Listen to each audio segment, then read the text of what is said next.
এনেকুৱা ধৰণৰ বস্তু দেখাম চাওক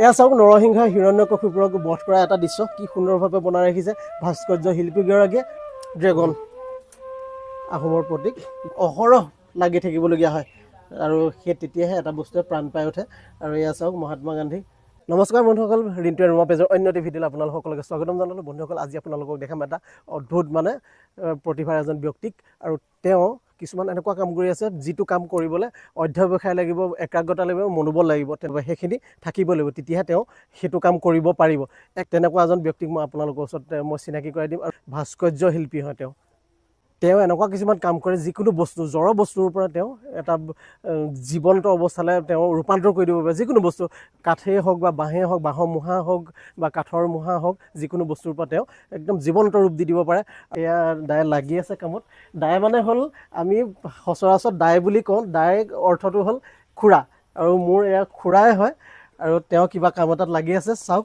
কি বনাই আছে দাই মুৰা চৰাই এটা বনাই আছে মুৰা চৰাই এটা বনাইছে ন চাওক ইমান সুন্দৰ নিখুঁতভাৱে বনাই আছে মুৰা চৰাইটো এইটো কিমান দিন লাগিছে দাই বনাওঁতে এইটো এদিন লয় আৰু ইয়াত আপুনি পৰিচয়টো দিব আপোনাৰ মোৰ নাম চন্দ্ৰ ফুকন হয় ২ নং বহুপথাৰ গাঁৱৰ হয় নিবাসী মই ভাস্কৰ্য শিল্পী হয় এনেকৈ ৮০ চনৰ পৰা মই এইবোৰ কাঠৰ কাম কৰোঁ ৮০ চনৰ পৰা কৰি আছে হয় ৮০ চনৰ পৰা কৰিছোঁ নামঘৰৰ সিংহাসন গৰুড় আসন এনেকৈ বিভিন্ন মূৰ্তি ধৰক আপুনি বনাই আহি আছোঁ হয় যেনেকৈ আৰু এইফালে আমি চাওঁ পিছফালে দাই বনাই ৰখা বস্তু কিছুমান আমি চাই লওঁ চাওক কি কাৰুকাৰ্য মানে কেনেকুৱা ধৰণৰ ইমান নিখুঁত এয়া হ'ল নৰসিংহ এইফালে এয়া কি হয় এয়া চাউলুং চুকাফা এইফালে চাউলুং চুকাফা এইফালে স্বামী বিবেকানন্দ এইটো ড্ৰেগন এয়া ড্ৰেগন তাৰপিছত এয়া মহাত্মা গান্ধী এইফালে কনকলতা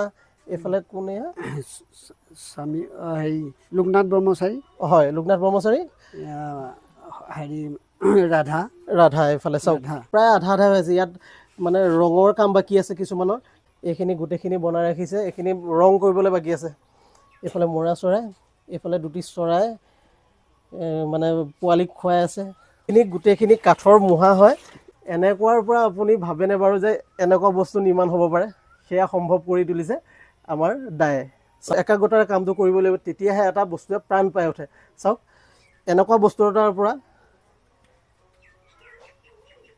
এনেকুৱা এটা বনোৱাটো সম্ভৱ নে বাৰু চাওক এইফালে নামঘৰৰ মূল আসন ভাগ বনাই আছে এইখিনি পৰা আধা হৈ আছে কাম বৰ্তমান আপুনি কি কাম কৰি আছে এতিয়া কিহৰ কাম মই আসনৰ কাৰণে বনাই আছোঁ আসনেই বনাই আছোঁ নামঘৰ আসন এই ৩খন আসন দিয়া হৈছে ইতিমধ্যে সাহজনত এখন নাৰায়ণপুৰত এখন তাৰপিছতে আমাৰ দুলীয়া পথাৰত অলৰেডি 3খন মানে ডেলিভাৰী দিয়া হৈ গ'ল আৰু কিমান মান কাম বাকী আছে আৰু 6খন আৰম্ভ কৰি আছোঁ 6খন আছে হয় সিংহাসন 6খন এতিয়া সম্পূৰ্ণ হৈ আছে নে সিংহাসন কিবা সব এখন অকমান ওলাই আছে এঘৰীয়া বাকি ভিতৰত চাব পাৰে ভিতৰত এয়া সিংহাসন বনাইছে আৰু লগতে গৰুড় পক্ষী এটি আছে ইয়াতে আছে 1 2খন 3খন 4খন 5খন সিংহাসনৰ কাম বৰ্তমান চলি আছে ৰং প্ৰায় হৈ গ'ল ইয়াত হৈ গ'ল আৰু তলত গৰুড় দিয়া যাব এইখিনি ইয়াত গৰুড় যাব চাৰিওফালে অসম অংকীয়া ভাওনা সমাৰোহৰ পৰা তেওঁক সম্বৰ্ধনা জনোৱা হৈছিলে ন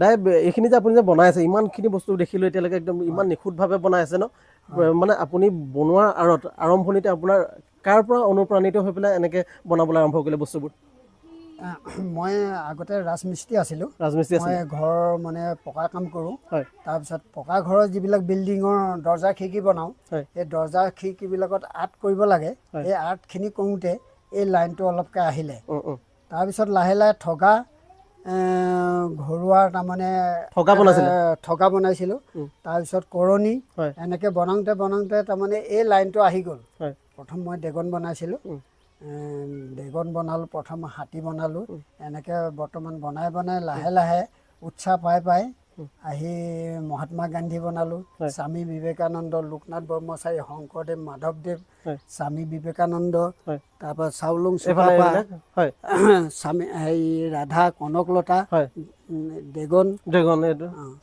আৰু বিভিন্ন ধৰণৰ মূৰ্তি আছে, বাঘ, সিংহ, হাতী, গঁড়, আসনৰ বস্তু, মানে নবনাবলগীয়া নাই আৰু নবনাবলগীয়া নাই আৰু চবখিনি বনালোঁ। মাছ আছে, বিভিন্ন মাছ আছে, চব জাতি, এই কাছৰ আছে, চৰাই চিৰিকটি চবেই আছে ধৰি লওক বৰ্তমান মোৰ ঘৰত। আৰু এইবিলাক যে অধিক আছে, এইবিলাক যে বনাইছে কিহৰ পৰা বনাইছে বস্তু? এইবিলাক এইটো গছৰ মূঢ়া, এইটো গণখৰি গছৰ মূঢ়া, এইটো গণখৰি মূঢ়া, এইটো গমাৰি, এই গমাৰিও আছে, গণকৰি আছে।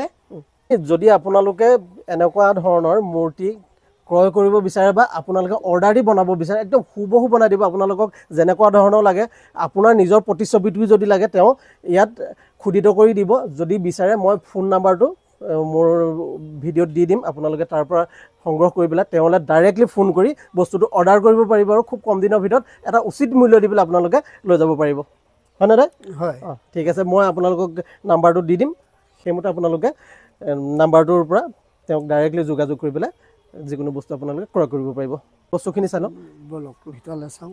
দায়ে যিডোখৰ জেগাত মানে কাম কৰি ইমানখিনি ধুনীয়া বস্তু যে বনাই উলিয়ালে, একদম মেইন জেগাডোখৰ হ'ল এইডোখৰ। মই আৰু এটা বস্তু দেখি নষ্টালজিক হৈ গৈছোঁ, ৰেডিঅ'কেইটা দেখিলে। ৰেডিঅ' আচলতে এতিয়া বৰ্তমান দেখিবলৈ নাইকিয়া নিচিনা হৈ গৈছে। মোবাইলৰ যুগত এতিয়া ৰেডিঅ'ৰ একদম লুপ্তপ্ৰায় অৱস্থা, কিন্তু তেওঁ ৰেডিঅ' শুনি শুনি সুন্দৰভাৱে এইডোখৰত বহি, এইফালে পুখুৰীটো আছে, একদম ধুনীয়া এটা বতাহ আহি আছে আৰু তেওঁ একদম নিৰিবিলি জেগাত ৰখি পেলাই সুন্দৰভাৱে কাম কৰি থাকে।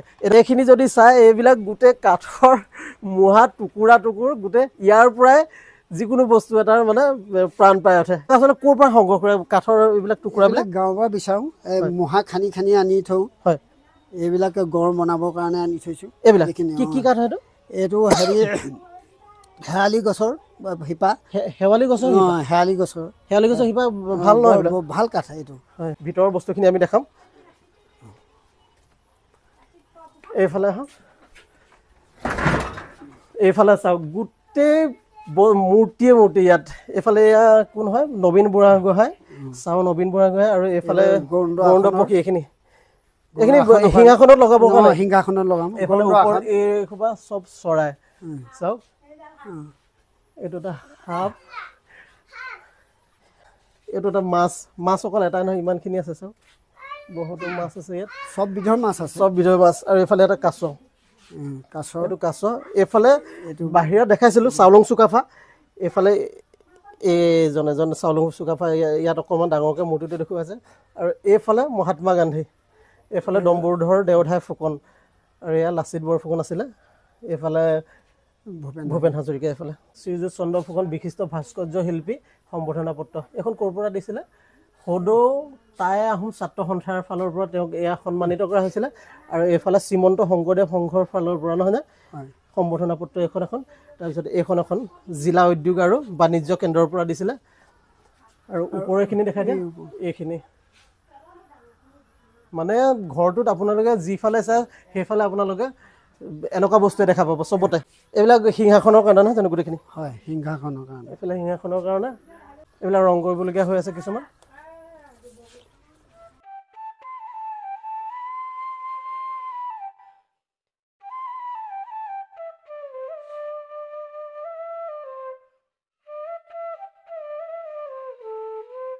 আৰু দাইক অসমৰ মুখ্যমন্ত্ৰীৰ ফালৰ পৰাও সন্মানিত কৰা হৈছিলে। আৰু কেতিয়া কৰিছিলে দাই? যোৱা বছৰ কৰিছিলে। হ'ব, তাৰিখটো কথা নাই। এয়া তেখেতক এই কৰ্মখিনি দেখি পেলাই, তেওঁৰ যিখিনি মানে কৰ্ম, সেইখিনি দেখি পেলাই তেওঁক মুখ্যমন্ত্ৰীৰ ফালৰ পৰা সন্মানিত কৰা হৈছিলে। এইফালে দেখুওৱা, এইফালে এবাৰ দেখুওৱা। এইখিনি চাওক, এইবিলাক চব প্ৰশংসা পত্ৰ। এইবিলাক আৰু আছে তেখেতৰ, কিন্তু কেইখনমান দেখালোঁ মাত্ৰ। এয়া দাইক লগত থকা মানে সহধৰ্মিনী, এয়া খুৰীদেউ। খুৰীদেৱে যথেষ্টখিনি দাইৰ কামত সহযোগ কৰে, বৰ্তমানলৈকে কৰি আছে, যেতিয়াৰ পৰা আৰম্ভ কৰিছিলে আৰু এতিয়ালৈকে আজি তাৰিখলৈকে তেওঁ সহযোগিতা কৰি আছে। নহ'লেতো অকলে কৰা সম্ভৱ নহয়। এই বস্তুটো এতিয়া এইটো ন, এইটো বনাওঁতে আপোনাক কিমান দিনমান লাগে? এনে আনুমানিক এটা দিন কিমানমান লাগিব? 3 দিনমান লয়। 3 দিনত কমপ্লিট হৈ যাব? ৰং চং কৰালৈকে? ৰং চং কৰালৈকে 3 দিনত কমপ্লিট হৈ যাব। আৰু এনেকুৱা ইয়াতকৈ ডাঙৰ কিবা যদি আপোনাক বনাব দিয়া হয়, ধৰক 100 টকা বনাব দিলোঁ, চাউলুং চুকাফাকে আমি বনাব দিলোঁ, কিমান দিনমান লাগিব? 2 সপ্তাহমান ল'ব। 2 সপ্তাহমানৰ ভিতৰত কমপ্লিট হৈ যাব হয় ঘৰখনৰ ভিতৰত যিফালে চাই য'তে চাই অকল বস্তুবোৰ এনেকুৱাই পাব চাওক এইফালে এইটো এটা বনাই ৰাখিছে এইবিলাক কিহত লাগিব এইবিলাক আসনৰ ওপৰত দিয়া হয় আসনৰ ওপৰত দিয়া মুঠতে মই এটাই কথা মানে দেখি আচৰিত হৈ গৈছোঁ অকল মুহা আৰু এইফালে চাওক এইখিনি মুহা ইয়াত চব কালেকশ্যন মুঠতে অকল কালেকশ্যন এইটো কি খৰি হয় এইটো গণখৰি শিপা পৰা হয় ঘূনে নাখায় ঘূনে পোকে একো নাখায় আৰু শেষত আপোনালোকক দাইৰ প্ৰতিভা দেখালোঁ তেওঁ এজন একদম নিখুঁত ভাস্কৰ্য শিল্পী হয় আৰু দাইৰ শেষত আপুনি কি ক'ব মোৰ দৰ্শকসকলক কি ক'ব আপুনি আপোনালোকে মোৰ ভিডিঅ'টো চাই আহক কাৰোবাক কিবা যদি দৰকাৰ হয় মই যি ভাগে লাগে সেই ভাগে বনাই দিম মানে তেখেতলোকৰ প্ৰতিছবি বনাই দিব পাৰিম নিজৰ হ'লেও বা মহান ব্যক্তিসকলক আপোনালোকে আহিব আহি মানে ধৰি লওক কিমান হয় এইটো আপোনালোকক পাতি কমাই হ'লেও মই আপোনালোকক দিয়া হ'ব ডাইৰেক্টলি যোগাযোগ কৰি ঘৰলৈ আহি আপোনালোকে বস্তুটো অৰ্ডাৰ দি থৈ যাব পাৰিব আৰু এটা উচিত মূল্য দি আপোনালোকে লৈ যাব পাৰিব আৰু মই ডেছক্ৰিপশ্যনতো নাম্বাৰটো দি দিম আৰু মোৰ ভিডিঅ'ৰ ওপৰতো আপোনালোকক নাম্বাৰটো দি ৰাখিম গতিকে দাই আজিলৈ ইমানতে সামৰণি মাৰোঁ ধন্যবাদ হয় নমস্কাৰ